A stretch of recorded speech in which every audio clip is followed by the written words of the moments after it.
واقعہ یہ ہے کہ مدینے سے جب آپ نکلے ہیں تو کسی جنگ کا کسی کو خیال کسی کے حاشیہ خیال میں بھی نہیں تھا.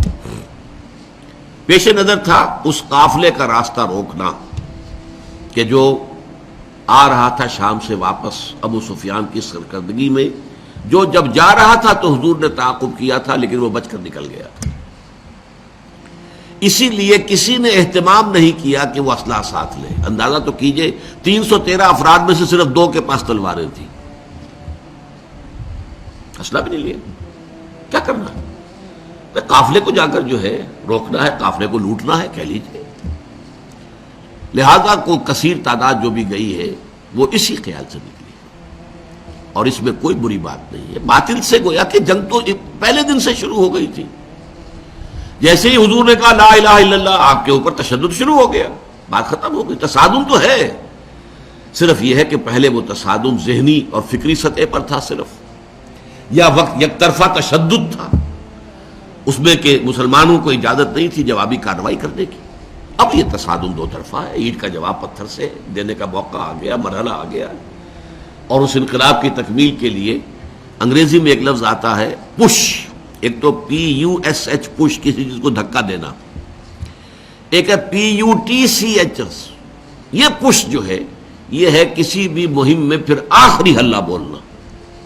تو یہ پش جو ہے انقلابی جد و جہد کا فائنل پش جو ہے وہ ہے یہ آرم کانفلکٹ. اور اس کا بھی آغاز اس ایکٹیو ریزسٹنس کے نتیجے میں جو حضور نے 1 سال تک جاری رکھا، اس کے نتیجے میں یہ 1000 کی فوج نکلی. حضور جب اپنے 313 ساتھیوں کو لے کر تقریباً درمیان میں تھے مدینے اور بدر کے، وہاں حضور کو وحی کے ذریعے سے اللہ نے اطلاع دے دی کہ مکے سے ایک لشکر بھی چل چکا ہے، بڑا طاقتور لشکر. اور ساتھ ہی اے محمد صلی اللہ علیہ وسلم ہمارا وعدہ ہے کہ ایک تو وہ جو اوپر سے قافلہ آ رہا ہے شمال سے اور ایک جو جنوب سے آ رہا ہے لشکر، ان 2 میں سے ایک پر ہم ضرور مسلمانوں کو فتح دے دیں گے. یہ وحی جب حضور پر آ گئی اور آپ کو اطلاع مل گئی کہ مکے سے تو قریش کا ایک فوج نکل آئی ہے، مسلح، کیل کانٹے سے لیس، پوری تیاریوں کے ساتھ. اب آپ نے ایک مجلس سے مشاورت منعقد کی ہے اور آپ نے مسلمانوں کے سامنے یہ مسئلہ رکھ دیا کہ دیکھو ہم نکلے تھے اس کام کے لیے، لیکن اب صورت اللہ تعالیٰ کی طرف سے یہ پیش آ گئی ہے. وہ قافلہ بھی آ رہا ہے اور ادھر سے لشکر بھی آ رہا ہے، اور اللہ کا وعدہ ہے ان میں سے ایک پر لازماً اللہ ہمیں فتح عطا کر دے گا. تو بتاؤ کہ ہم کدھر چلیں، لشکر کی طرف چلیں یا قافلے کا پیچھا کریں؟ اس کو آپ جدید اصطلاح میں یہ کہہ سکتے ہیں کہ یہ اپنے ساتھیوں کے مورال کو ریڈ کرنے کی حضور کی طرف سے ایک کوشش تھی. پتہ چلے ساتھیوں کا مورال کیا ہے، کیا عالم ہے، ان کا حوصلہ کیا ہے، ان کے جذبات کیا ہیں، ان کی امنگیں کیا ہیں. آیا وہ ڈر جاتے ہیں یہ سن کر کے لشکر آ رہا ہے، قریش کا لشکر؟ قریش کا تو یوں سمجھیے کہ اس کا لفظ ایک دہشت پیدا کرنے والا تھا عرب کے اندر. قریش، ان کا لشکر اور تیاری کے ساتھ پوری طریقے سے کیل کانٹے سے لیس، یا یہ ہے کہ ان کے اندر اس کیفیت سے اور استقامت پیدا ہوتی ہے کہ ٹھیک ہے اب وقت آیا، اب وقت شہادت آیا ہے، اب وقت آیا ہے کہ ہم اپنا جو مقصود و مطلوب ہے، شہادت ہے مطلوب و مقصود مومن، نہ مال غنیمت نہ کشور کشائی. تو حضور نے جب یہ مشورے کے لیے بات رکھی، یہ بات بڑی اہم ہے، بڑی پیارا واقعہ ہے یہ سیرت کا. مہاجرین میں سے کئی افراد نے کھڑے ہو کر تقریریں کی بڑی جوشیلی. حضور جو حکم آپ کا ہو آپ بسم اللہ کریں، ہم تیار ہیں، ہر شے کے لیے تیار ہیں، فیصلہ آپ کو کرنا. حضرت ابو بکر نے تقریر کی رضی اللہ تعالی عنہ، لیکن حضور نے کوئی خاص اہمیت نہیں دی. حضرت عمر نے تقریر کی، اب بھی حضور نے کوئی خاص اہمیت نہیں دی.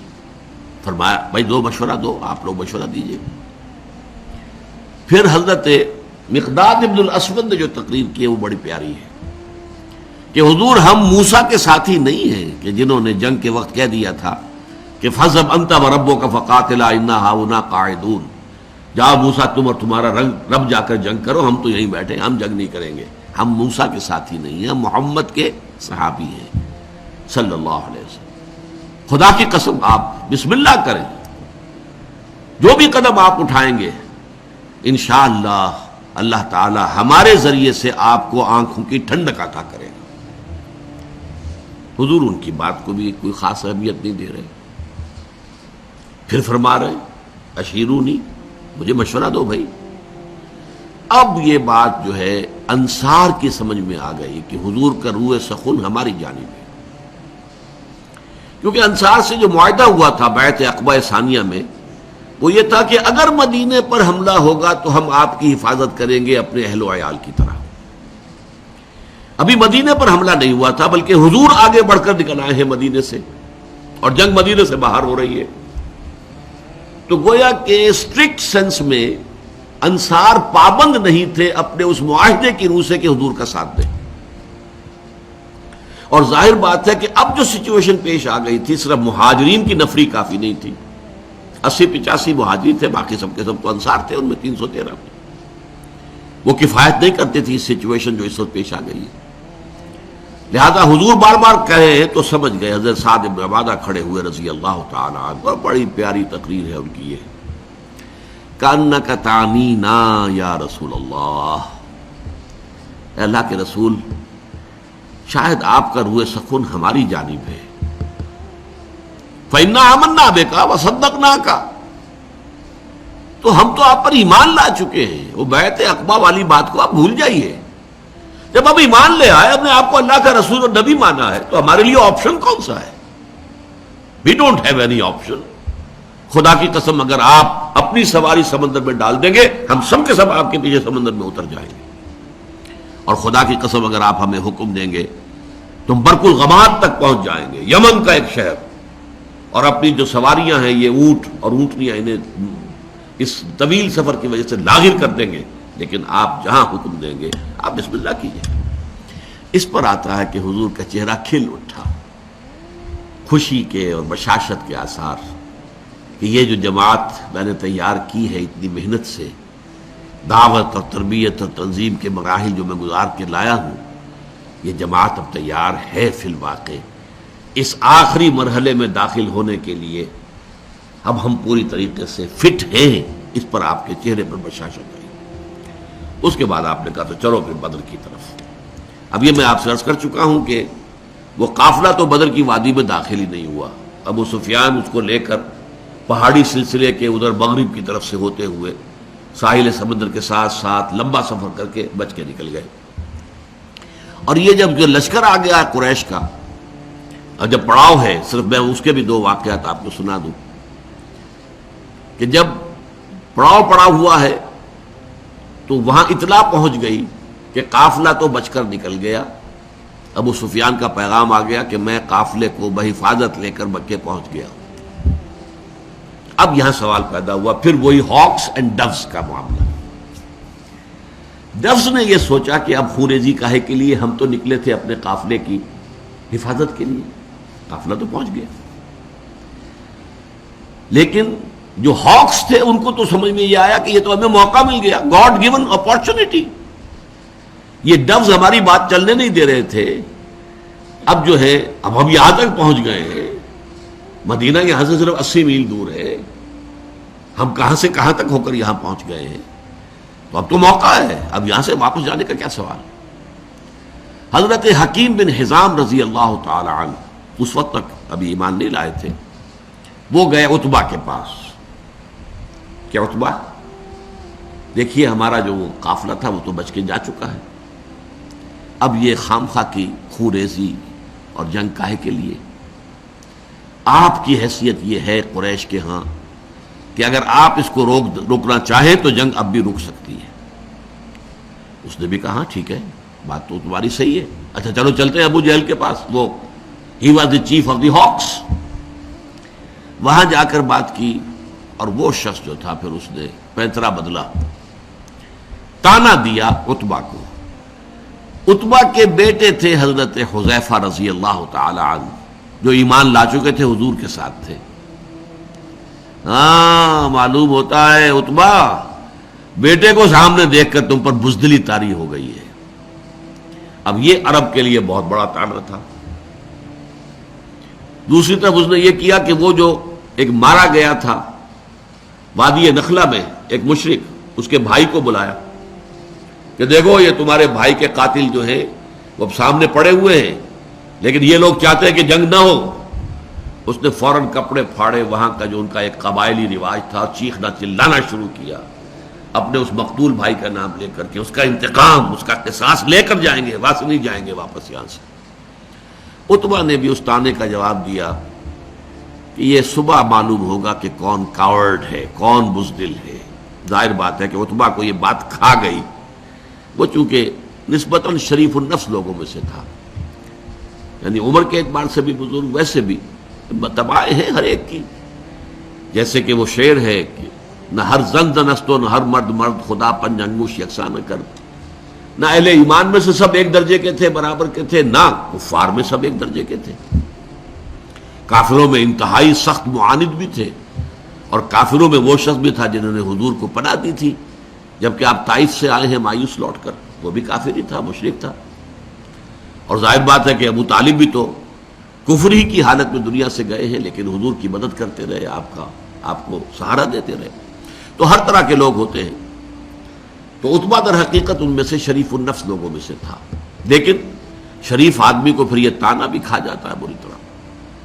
تو اس نے کہا اچھا یہ تو کل صبح پھر فیصلہ ہوگا کہ بزدل کون ہے۔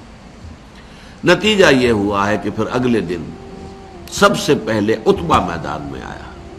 یہ اس تانے کا نتیجہ، اپنے بھائی شیبہ بن ربیعہ کو بھی ساتھ لیا، اپنے بیٹے ولید بن عتبہ، حضرت حذیفہ کا چھوٹا بھائی۔ اب بڑا بھائی حضور کے ساتھ ہے، چھوٹا بھائی یہاں مقابلے میں آیا۔ یہ نکلے جیسے کہ پرانے زمانے میں رواج تھا، مبارزت، چیلنج کیا، آئے کوئی ہمارے مقابلے میں۔ ادھر سے 3 انصاری صحابی نکلے، انہوں نے پوچھا کون ہے آپ لوگ، ڈسکلوز یور آئیڈینٹی۔ انہوں نے بتایا ہم انصار میں سے ہیں۔ کہ نہیں نہیں، تم سے ہم جنگ کرنے آئے ہی نہیں ہیں، ہماری شان سے فروتر ہے کہ ہم یہ کاشتکاروں سے جنگ کریں۔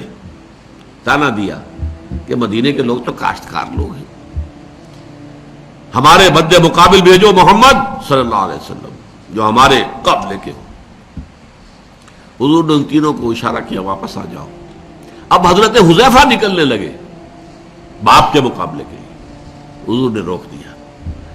حضور کی شفقت و رحمت نے اسے گوارا نہ کیا کہ باپ بیٹے کے مقابلے میں آئے اور بیٹا باپ کے مقابلے میں آئے، لیکن پھر بہرحال 3 نکلے، حضرت حمزہ عتبہ کے مد مقابل، حضرت علی اور حضرت حارثہ ابن عبد المطلب۔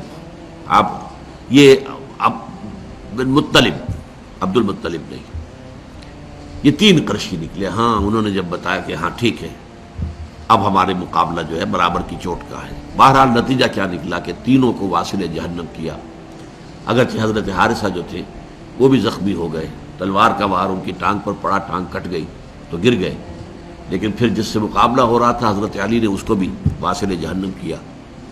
یہ جو ہیں جو زخمی ہو گئے تھے یہ واپس جاتے ہوئے جبکہ بدر سے جا رہے تھے حضور فتح مند ہو کر مدینے کی طرف، تو درمیان میں ان کا انتقال ہو گیا۔ تو ان کے سمیت 14 صحابہ جو ہیں شہید ہوئے، جبکہ 70 قرشی کھیت رہے، واصل جہنم ہوئے۔ اور ان 14 میں سے کوئی بھی نمایاں شخص نہیں تھا بہت بڑا، اور وہ سارے کے سارے چوٹی کے لوگ تھے، تمام سرداران قریش، اور 70 کو قیدی بنا لیا۔ تو یہ گویا کہ اللہ تعالیٰ نے پھر اس کو سورہ انفال میں یوم الفرقان قرار دیا، یعنی ابو جہل کی بات کو الٹ کر کہ جو اس نے کہا تھا یہ یوم الفرقان ہوگا، واقعی یہ یوم الفرقان ثابت ہو گیا۔ اللہ کی مدد آئی، فرشتے بھی آئے، اس کی تفاصیل میں نہیں جا رہا، وہ آپ کتابوں میں پڑھ لیں گے۔ میں صرف اس کو واضح کرنا چاہتا تھا کہ غزوہ بدر کے بارے میں یہ خیال کہ یہ صرف ڈیفنس کے لیے تھا، یہ بات جو ہے ذہنوں سے نکال دیجئے۔ اس پروسیس آف ریولوشن کے حوالے سے یہ اصل میں ایکٹیو ریزسٹنس کا منطقی نتیجہ، آرم کانفلکٹ، اور اس ایکٹیو ریزسٹنس کو انیشیٹ کیا ہے محمد الرسول اللہ صلی اللہ علیہ وسلم نے۔ ابتدا آپ کی طرف سے ہوئی ہے، آپ نے چھاپا مار دستے بھیجنے شروع کیے، آپ نے ان کا اکنامک بلاکیٹ کیا، آپ نے ان کی پولیٹیکل آئسولیشن کی شکل اختیار کی، جس کے نتیجے میں میں اس کو تعبیر کیا کرتا ہوں کہ سانپ بل میں سے نکل آیا۔ سانپ کو مارنا ہو تو کیا کریں گے؟ تو بل میں گھسا ہوا ہے، تو آپ کو معلوم ہے نا، کوئی بین وین بجاتے ہیں کچھ تاکہ وہ کوئی باہر نکل آئے۔ اب پتہ نہیں وہ بین سے کچھ واقعی کوئی اثر ہوتا ہے یا نہیں ہوتا ہے، لیکن جو عام میں تو آپ کو سمجھانے کے لیے کہہ رہا ہوں۔ یہ قریش بیٹھے ہوئے تھے مکے میں، اور مکہ حرم ہے، وہاں خوریزی، اگر اللہ کا عذاب آتا کسی اس طرح کا جیسے کہ اس سے پہلی قوموں میں آ چکا تھا تو مکے پر آتا، معاذ اللہ ثم معاذ اللہ ثم معاذ اللہ، خوریزی ان کی وہاں ہوتی نہیں۔ اس سانپ کو تو نکالنا تھا، اس سانپ کو نکالنے کے لیے محمد رسول اللہ صلی اللہ علیہ وسلم نے جو اقدام کیا، جو ایکٹیو ریزسٹنس کا جو پروسیس شروع کیا، اس کے نتیجے میں وہ 1000 کا لشکر نکل کر جو آیا ہے، وہ گویا کہ سانپ جو ہے وہ اپنے بل سے باہر آ گیا اور میدان بدر میں اس کا سر کچلا گیا۔